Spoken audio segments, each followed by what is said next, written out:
YCP మాజీ CM Jagan మీద CM Chandrababu తీవ్ర స్థాయిలో ధ్వజమెత్తారు. ఎవరైనా నేరాలను ప్రోత్సహిస్తారా, చంపండి, నరకండి అని ఎవరైనా మాట్లాడతారా అని ప్రశ్నించారు.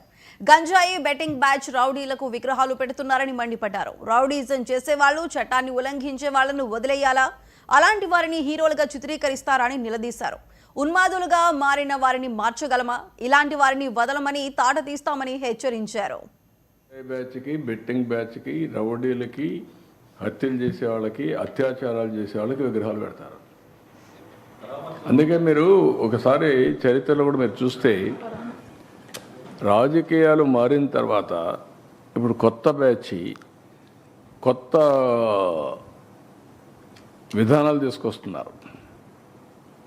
వాళ్ళే హీరోస్గా, ఇటు రౌడీజం చేసేవాళ్ళు హీరోలు, ఊర్లో భయభ్రాంతులు చేసేవాళ్ళు హీరోలు, లా అండ్ ఆర్డర్ మెయింటైన్ చేసేవాళ్ళు చేతకాని వాళ్ళు అనే పరిస్థితి తీసుకొస్తున్నారు.